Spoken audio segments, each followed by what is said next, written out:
कृष्ण का जन्म जेल में हुआ या खीरे में? जानिए असली रहस्य। जय श्री कृष्ण मित्रों, जब श्री कृष्ण का जन्म जेल में हुआ तो खीरे में जन्म मनाने की परंपरा क्यों है? जानिए क्या है इसके पीछे छिपा रहस्य। जब भी श्री कृष्ण जन्माष्टमी का पावन पर्व आता है तो हम सभी के मन में एक प्रश्न उठता है, एक ऐसा प्रश्न जिसका उत्तर हमारे हृदय की गहराइयों में छुपा है। श्री कृष्ण का जन्म मथुरा की उस ठंडी अंधेरी जेल में हुआ था या फिर कहीं और? आज मैं आपको एक ऐसी कहानी सुनाती हूँ जो सदियों से लोगों के मन में गूंजती आई है। एक ऐसा रहस्य जिसे सुनकर आपका दिल कांप उठेगा, आंखें नम हो जाएंगी और मन में अनगिनत सवाल जन्म लेंगे। यह है भगवान कृष्ण के जन्म का वो रहस्य जिसे दुनिया आज तक पूरी तरह नहीं समझ पाई। मित्रों, मैं आपको वह सच्चाई बताऊंगा जो हजारों सालों से छुपी हुई है। बहुत पहले की बात है, जब धरती पर अधर्म का राज था। मथुरा में एक राजा था कंस। उसका नाम सुनकर ही लोगों की रूह कांप जाती थी। लेकिन उसी मथुरा में, उसी राजमहल में एक प्रेम कहानी भी पनप रही थी। देवकी, कितना मधुर नाम था उसका। जब वह चलती थी तो लगता था जैसे चांदनी नाच रही हो।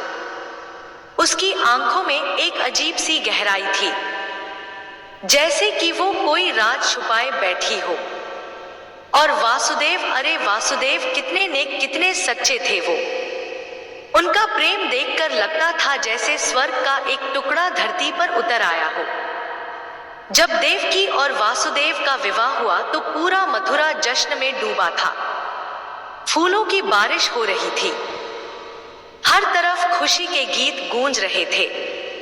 कंस अपनी बहन के विवाह में बेहद खुश था। उसने सोना, चांदी, हीरे जवाहरात से भरे रथ तैयार करवाए थे। खुद रथ हाँकते हुए वह नवविवाहित जोड़े को उनके नए घर ले जा रहा था। लेकिन अचानक आकाश में एक आवाज गूंजी, इतनी तेज, इतनी डरावनी कि धरती हिल गई। कंस, ओ मूर्ख कंस, जिस बहन के लिए तू इतना प्रेम दिखा रहा है, उसी की 8वीं संतान तेरी मौत का कारण बनेगी। आकाशवाणी सुनकर कंस का चेहरा काला पड़ गया। उसकी आंखों में प्रेम की जगह वहशत ने ले ली। हाथों में पकड़ी रथ की रस्सी छूट गई। देवकी को देखने का उसका नजरिया ही बदल गया। अब वो उसमें बहन नहीं बल्कि अपनी मौत दिख रही थी। नहीं, कंस चिल्लाया। उसने अपनी तलवार निकाली और देवकी के बालों को पकड़कर खींचा।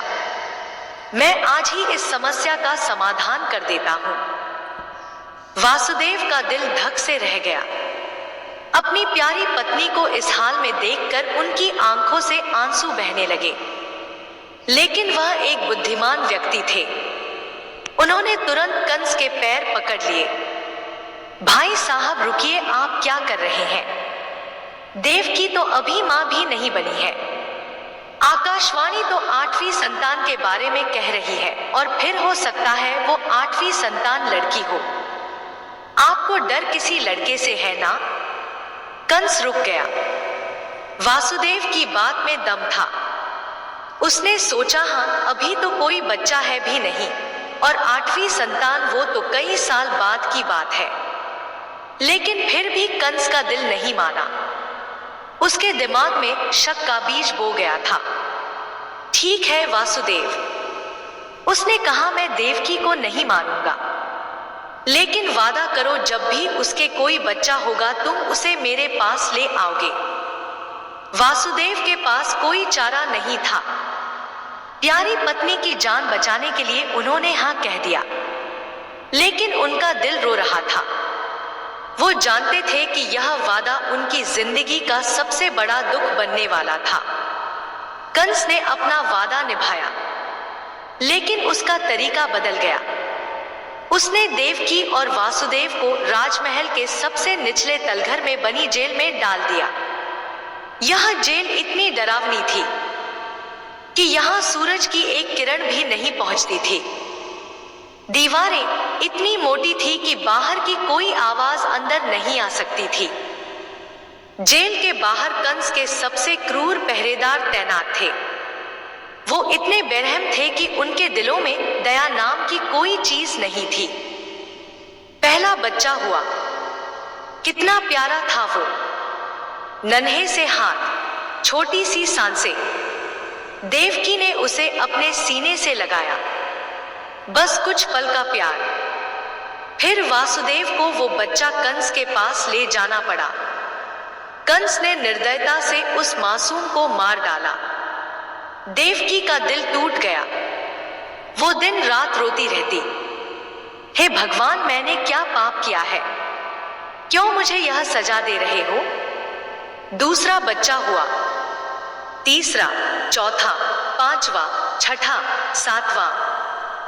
हर बार यही हुआ। कंस ने हर बच्चे को मार डाला। देवकी की आंखों से आंसू सूख गए थे। वो अब सिर्फ आंखें मूंदकर भगवान से प्रार्थना करती रहती, हे परमात्मा, अगर तू है कहीं तो मेरी सुन। मैं अब और सह नहीं सकती। वासुदेव भी टूट चुके थे। उनके बाल सफेद हो गए थे। चेहरा सूख गया था। वो रोज रात को अपनी पत्नी को सांत्वना देते, देव की हिम्मत रखो, भगवान न्याय करता है। वह हमारे साथ इतना अन्याय नहीं होने देगा। भाद्रपद मास की कृष्ण पक्ष अष्टमी रोहिणी नक्षत्र मध्य रात्रि का समय मथुरा की उस कारागार में जहां देवकी और वासुदेव बंदी थे, एक अलौकिक मौनता छाई हुई थी। बाहर बारिश की बूंदें तेजी से गिर रही थी, मानो प्रकृति भी इस पवित्र घड़ी का स्वागत कर रही हो। देवकी माताओं, उनकी पीड़ा का क्या वर्णन करूं? वासुदेव जी मौन बैठे थे, लेकिन उनकी आंखों में एक अजीब चमक थी। वो जानते थे कुछ अलग होने वाला था। नारद मुनि की भविष्यवाणी उनके कानों में गूंज रही थी, तुम्हारी 8वीं संतान कंस का संहार करेगी। और फिर वो क्षण आया। अचानक कारागार में एक अलौकिक प्रकाश फैला। देवकी के गर्भ से एक दिव्य आभा निकली और उस आभा में स्वयं भगवान विष्णु के दर्शन हुए।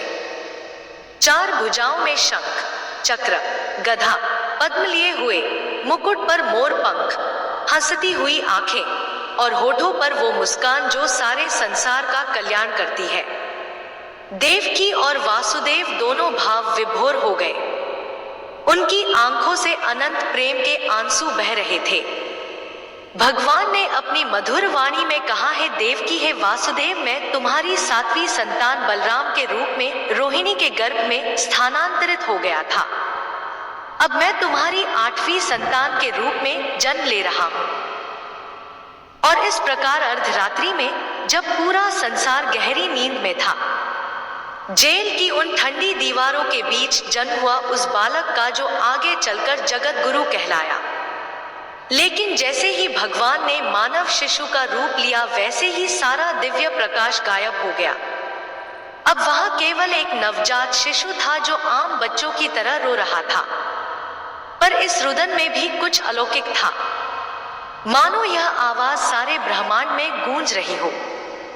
वासुदेव को समझ आ गया कि समय आ गया था। उन्होंने बच्चे को गोद में उठाया। अजीब बात यह थी कि जैसे ही उन्होंने ऐसा किया, कारागार की सारी जंजीरें अपने आप खुल गई। ताले गिर पड़े, दरवाजे खुद खुल गए। यहां तक कि पहरेदार भी गहरी नींद में सो गए, मानो किसी अदृश्य शक्ति ने उन पर जादू कर दिया हो। बाहर मूसलाधार बारिश हो रही थी। वासुदेव ने अपने शिशु को टोकरी में लिटाया और सिर पर रख लिया। यमुना जी को पार करना था, लेकिन नदी उफान पर थी। लहरें इतनी ऊंची थी कि लग रहा था जैसे समुद्र हो। लेकिन जैसे ही वासुदेव ने यमुना में पैर रखा हुआ, वो चमत्कार जिसे देखकर उनकी आंखें चौंधिया गई। नदी के जल स्तर में कमी होने लगी। लहरें शांत हो गई। ऐसा लग रहा था जैसे यमुना मैया खुद अपने कृष्ण के स्वागत में अपना स्तर कम कर रही हो। और जब बारिश तेज हुई तो 1000 फनों वाले शेषनाग प्रकट हुए और अपने फनों से बच्चे को भीगने से बचाया। वासुदेव हैरान थे, पर उनके मन में एक ही भाव था, अपने बच्चे को सुरक्षित स्थान पहुंचाना। गोकुल वो पवित्र धरा जहां हर गली में प्रेम की सुगंध थी, जहां गायों का हुंकार, बच्चों की किलकारी और गोपियों के मधुर गीत हवा में तैरते रहते थे। यही रहते थे नंद बाबा और यशोदा मैया। नंद बाबा जो केवल एक ग्वाला नहीं थे बल्कि पूरे गोकुल के मुखिया थे। दयालु, न्यायप्रिय और सबके प्रिय यशोदा मैया, उनका वर्णन करना तो सूर्य की रोशनी को दीपक से दिखाने के समान है। प्रेम की साकार मूर्ति थी वो। गोकुल की हर महिला उन्हें मां कहकर पुकारती थी। बच्चों के लिए उनका प्रेम अथाह था, लेकिन अपनी संतान ना होने का दर्द उनके मन में गहरे तक बसा था। उसी रात जब वासुदेव यमुना पार करके गोकुल पहुंच रहे थे, यशोदा मैया के गर्भ से भी एक कन्या का जन्म हुआ था। वो कन्या थी योगमाया, भगवान की दिव्य शक्ति का रूप। वासुदेव नंद बाबा के घर पहुंचे। अजीब बात यह थी कि जब वह वहां गए तो सारे पहरेदार सो रहे थे, दरवाजे खुले थे। यशोदा मैया गहरी नींद में थी। उन्होंने अपने कृष्ण को यशोदा के पास सुला दिया और उनकी नवजात कन्या को अपने साथ ले गए। जब वासुदेव वापस मथुरा पहुंचे तो फिर से वही चमत्कार हुआ। जेल के दरवाजे अपने आप बंद हो गए। जंजीरें फिर से उनके हाथ पैर में बंध गई। बाहर से लगता था जैसे कुछ हुआ ही ना हो। में हुआ या खीरे में, जानिए असली रहस्य। आंख खुली तो वह देखकर दंग रह गई। उनकी गोद में एक अप्रतिम सुंदर बालक था। उसके चेहरे पर ऐसी आभा थी जैसे चांद धरती पर उतर आया हो। बड़ी बड़ी आंखें, मुस्कुराते होठ और माथे पर वो तिलक जो प्राकृतिक रूप से बना था। यशोदा की आंखों में खुशी के आंसू थे। वो उस बच्चे को छाती से लगाकर रोने लगी। इतने सालों का इंतजार, इतनी प्रार्थनाएं और आखिरकार उनकी गोद भर गई थी। नंद बाबा भी जब जागे तो खुशी से पागल हो गए। उन्होंने पूरे गोकुल में जश्न का ऐलान कर दिया। ढोलन गाड़े बजने लगे, मिठाइयां बांटी गई। गाय खुशी में रंभाने लगी जैसे वह भी जान गई हो कि उनका कन्हैया आ गया है। वहीं मथुरा में जब कंस को पता चला कि देवकी के 8वें बच्चे का जन्म हुआ है तो वह आग बुला हो गया। वो तुरंत कारागार पहुंचा। उसकी आंखों में खून उतर आया था। हाथ में नंगी तलवार लेकर वो चिल्लाया, कहाँ है वो बच्चा जो मेरी मौत का कारण बनेगा। देवकी ने कांपते हुए वह कन्या योगमाया कंस को सौंप दी। कंस ने बिना कोई देरी किए उस कन्या को पत्थर पर पटकने की कोशिश की, लेकिन वो कन्या कंस के हाथ से छूटकर आकाश में उड़ गई और 8 भुजाओं वाली देवी का रूप लेकर बोली, अरे मूर्ख कंस, तेरा काल तो गोकुल में पल रहा है। तूने मुझे मारने की कोशिश की, लेकिन जो तेरी मृत्यु का कारण बनेगा वह तो सुरक्षित है। कंस का चेहरा पीला पड़ गया। उसे समझ आ गया कि उसे धोखा दिया गया है। वो क्रोध से पागल हो गया और अपने सैनिकों को आदेश दिया, जाओ मथुरा और आसपास के इलाकों में जितने भी नवजात बच्चे हो सबको मार डालो। लेकिन गोकुल में तो खुशियों का माहौल था। यशोदा मैया अपने कन्हैया को लोरी सुना रही थी। बच्चा यशोदा मैया की गोद में मुस्कुरा रहा था। उसकी मुस्कान देखकर यशोदा का दिल भर आता था और फिर शुरू हुई वो लीलाएं जो आज भी पूरे संसार को मोहित करती है। जब कन्हैया भूखा होता तो गाय खुद ही उसके पास आ जाती। जब वो रोता तो बारिश रुक जाती। जब वो मुस्कुराता तो फूलों से भरी हवा चलने लगती। नंद बाबा अक्सर कहते, यशोदा यह बच्चा कोई साधारण नहीं है, इसमें कुछ तो दिव्यता है। लेकिन यशोदा हंसकर कहती, सभी माताएं अपने बच्चों को खास समझती हैं। हमारा कन्हैया भी हमारे लिए भगवान के समान है। पर वो नहीं जानती थी कि उनका यह कहना कितना सच था। कंस जब अपने सैनिकों से हार गया तो उसने राक्षसों की मदद ली। पहले उसने पूतना राक्षसी को भेजा। पूतना एक खूबसूरत महिला का रूप लेकर गोकुल पहुंची। उसने अपने स्तनों में जहर लगाया था और उसकी योजना थी कि वह दूध पिलाने के बहाने से कृष्ण को मार देगी। यशोदा मैया उस समय घर में नहीं थी। पूतना ने मौका देखकर कृष्ण को उठाया और अपना दूध पिलाने लगी। लेकिन कृष्ण ने केवल दूध नहीं पिया बल्कि पूतना की सारी जीवन शक्ति को खींच लिया। पूतना का असली राक्षसी रूप सामने आ गया और वह चिल्लाते हुए मर गई। उसका शरीर इतना बड़ा था कि कई मील तक फैला हुआ था। गोकुल के सभी लोग डर गए, लेकिन कृष्ण शांति से मुस्कुरा रहा था। यशोदा जब आई तो उन्होंने अपने बच्चे को सुरक्षित देखकर राहत की सांस ली। इस घटना के बाद गोकुल के लोगों को समझ आना शुरू हुआ कि यह बच्चा कोई साधारण नहीं है। इन घटनाओं के बाद गोकुल के लोगों को पक्का विश्वास हो गया कि उनका कन्हैया कोई देवता है। जब कृष्ण ने पहली बार मां कहा तो यशोदा की खुशी का ठिकाना न था। उस छोटी सी आवाज में इतनी मिठास थी कि सुनकर गोकुल के सभी लोग मोहित हो गए। जैसे जैसे कृष्ण बड़े हो रहे थे, उनकी लीलाएं भी और चमत्कारी होती जा रही थी। यमुना में कालिया नाग का आतंक था। उसके जहर से पानी इतना विषैला हो गया था कि कोई भी जीव उसके पास नहीं जा सकता था। एक दिन कृष्ण अपने साथियों के साथ खेल रहे थे।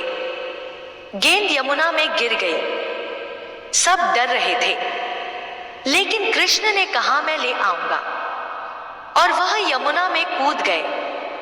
कालिया नाग ने कृष्ण पर हमला किया। उसके 100 फन थे।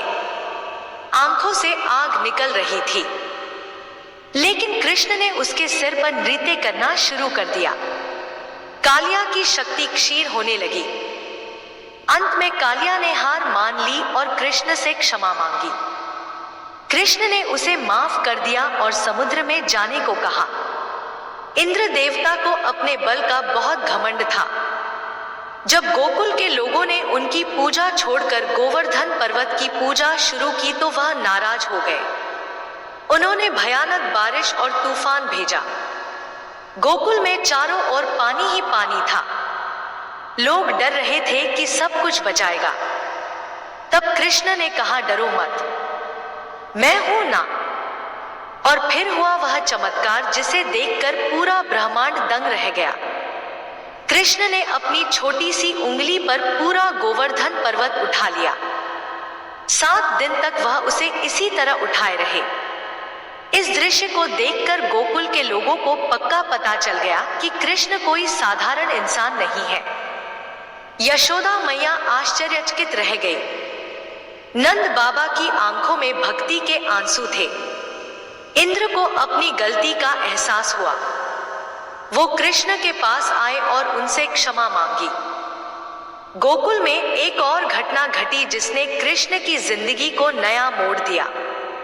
वो था राधा का प्रवेश। बरसाना से आई राधा रानी, जिनकी एक झलक ने कृष्ण के दिल को छू लिया। राधा और कृष्ण की पहली मुलाकात यमुना के तट पर हुई। दोनों की आंखों में एक अजीब चमक थी, जैसे दो आत्माएं एक दूसरे को पहचान गई हो। उनका प्रेम इतना पावन था कि प्रकृति भी उसका गवाह बनती थी। जब वह दोनों साथ होते तो हवा में प्रेम की सुगंध फैल जाती, फूल अपने आप खिल जाते। जब कृष्ण 16 साल के हुए तो अक्रूर जी गोकुल आए।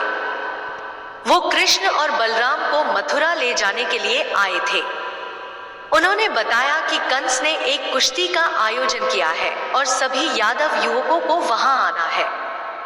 यशोदा मैया को जब पता चला तो उनकी दुनिया उजड़ गई। वो कृष्ण से लिपट कर रोने लगी। नहीं कन्हैया, तू कहीं नहीं जाएगा, तू मेरा है, केवल मैं। कृष्ण की आंखों में भी आंसू थे। उन्होंने यशोदा मैया से कहा, मैया मैं आपका हूँ और हमेशा रहूंगा। यह जो रिश्ता है हमारे बीच यह कभी नहीं टूटेगा। राधा को जब पता चला तो उनका दिल टूट गया। उन्होंने कृष्ण से कहा, तुम जा रहे हो लेकिन मेरा प्रेम तुम्हारे साथ जाएगा। दूरी केवल शरीर की होती है, आत्मा की नहीं।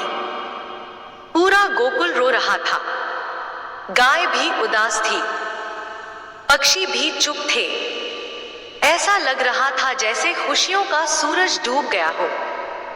मथुरा पहुंचकर कृष्ण ने सबसे पहले कंस के भेजे हुए चाणूर और मुष्टिक नामक पहलवानों को हराया। फिर एक झटके में कंस को मार डाला। कंस की मृत्यु के साथ ही वो श्राप टूटा जो देवकी और वासुदेव पर था। वो जेल से मुक्त हुए। जब कृष्ण ने अपनी वास्तविक माता देवकी के चरण छुए तो देवकी की आंखों में आंसू थे, लेकिन कृष्ण के दिल में अभी भी यशोदा मैया की याद थी। वो अक्सर गोकुल की तरफ देखते और मन ही मन कहते, मैया आपका कन्हैया आपको कभी नहीं भूलेगा।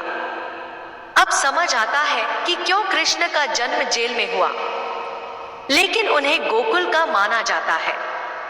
जन्म तो केवल शरीर का होता है, लेकिन पहचान प्रेम से बनती है। कृष्ण का शरीर मथुरा की जेल में पैदा हुआ, लेकिन उनकी आत्मा गोकुल में पली बढ़ी। यशोदा मैया का दूध, नंद बाबा का आशीर्वाद, गोकुल की मिट्टी, यमुना का पानी, इन सब ने मिलकर कृष्ण को वो बनाया जो वह थे। वास्तव में कृष्ण का जेल में जन्म इस बात का प्रतीक है कि भगवान हमेशा कष्ट में आते हैं। जब धरती पर अन्याय बढ़ता है तो वह स्वयं अवतार लेकर आते हैं, लेकिन उनका पालन पोषण प्रेम से होता है। गोकुल के प्रेम से बाद में कृष्ण द्वारका के राजा बने। वह अर्जुन के सारथी बने, गीता का उपदेश दिया। लेकिन जब भी कोई उनसे पूछता कि वह कौन है, तो वह कहते, मैं गोकुल का ग्वाला हूं, यशोदा मैया का कन्हैया हूं। द्वारका में राज्य करते समय भी उनके मन में गोकुल की याद थी। वो अक्सर यमुना के तट पर जाकर उन दिनों को याद करते जब वह छोटे से कन्हैया थे। कृष्ण की 16,108 रानियां थी, लेकिन उनके दिल में राधा रानी का स्थान था। उनके हजारों मित्र थे, लेकिन गोकुल के ग्वाल बाल सबसे प्रिय थे। वह महान योद्धा थे, लेकिन यशोदा मैया के सामने छोटा सा बच्चा बन जाते थे। मित्रों, जब आप कृष्ण जन्माष्टमी मनाएं तो याद रखिएगा कृष्ण का जन्म मथुरा में हुआ था, लेकिन उनका हृदय गोकुल में बसता था। और यही कारण है कि आज भी जब हम कृष्ण को याद करते हैं तो गोकुल के कन्हैया की छवि मन में आती है। प्यारे भक्तों, हमें आशा है कि यह कथा आपके जीवन में सकारात्मक बदलाव लेकर आई होगी। आपको हमारी वीडियो पसंद आई हो तो हमारे चैनल को लाइक और सब्सक्राइब करें।